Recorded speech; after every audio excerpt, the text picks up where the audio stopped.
இந்த ஒப்புரவாகுதலை நிறைய பேர் பிரசங்கம் பண்ணி நான் கேட்டிருக்கிறேன். எல்லாம் என்ன சொல்லுவாங்க அப்படின்னா, யார்கிட்டலாம் உனக்கு பிரச்சனை இருக்கும் அவங்ககிட்ட போயிட்டு சாரி கேட்டு என்னை மன்னிச்சிருங்க பிரதர், மன்னிச்சிருங்க சிஸ்டர் அப்படின்னு சொன்னால் ஒப்புரவாயிடலாம் அப்படின்னு சொல்லிட்டு எல்லாரும் சொல்லுவாங்க. But to you really think in your life is it easy to get reconcile with a person?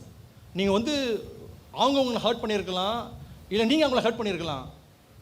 அவங்கக்கிட்ட போய் உங்களால் ஈஸியாக ஒப்புரவாக முடியும்னு நினைக்கிறீங்களா? எத்தனை பேர் ஈஸியாக ஆக முடியும்னு நினைக்கிறீங்க? சொல்லுங்கள் பார்க்கலாம். சாரி கேட்டால் எல்லா பிரச்சனையும் சால்வ் ஆகுதுன்னு சொல்கிறவங்க சத்தமாக ஒரு அழிலையே சொல்லுங்கள். நிறைய பிரச்சனை சால்வ் ஆகுதுங்க. சாரி கேட்டால் நிறைய பிரச்சனை சால்வே ஆகாது. இந்த ஒப்புரவாகுதலை ஆண்டவர் சூப்பராக ஹேண்டில் பண்ணார், சூப்பராக கற்றுக் கொடுத்தார். எப்படி கற்றுக் கொடுத்தார் தெரியுமா? ஃபஸ்ட்டு ஸ்டெப் இன் ஒப்புரவாகுதல். எல்லாம் கவனிங்க. ஒருத்தர்கிட்ட நீங்கள் ஒப்புரவாகணும்னு நீங்கள் நினச்சிங்கன்னா நீங்கள் செய்ய வேண்டிய முதலாவது காரியம் என்னென்னா, எல்லாம் கூட சேர்ந்து திரும்ப சொல்லுங்கள், take the blame upon your self. எல்லாம் சத்தமாக சொல்லுங்கள். அப்படின்னு என்ன அர்த்தம் தெரியுமா? இந்த பிரச்சனைக்கு காரணம் யாருன்னா நான் தான் அப்படின்னு சொல்லி நீங்கள் ஏற்றுக்கணும். இது ரொம்ப கஷ்டம். நீ ஒப்புரவாகணும்னா ஒருத்தர் இடத்துல நீ செய்ய வேண்டிய முதலாவது காரியம் என்ன தெரியுமாங்க? உன் மேலே தப்பு இல்லைனா கூட இது என்னால் தான் நடந்ததுன்னு ஒத்துக்கணும்.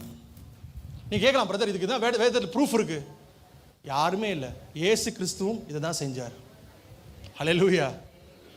நான் செய்த பாவங்களுக்கு, என் பிள்ளைங்க செய்ய போகிற பாவங்களுக்கு, என் பிள்ளைகளுடைய பிள்ளைகள் செய்ய போகிற பாவத்துக்கு ஆண்டவர் என்ன பண்ணார் தெரியுமா? அந்த பாவத்துக்கு நான் உக்கிரக்காரனாய் மாறுகிறேன். He took accountability on himself.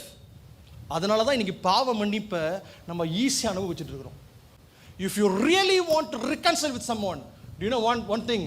Don't keep asking sorries. It is not going to help you.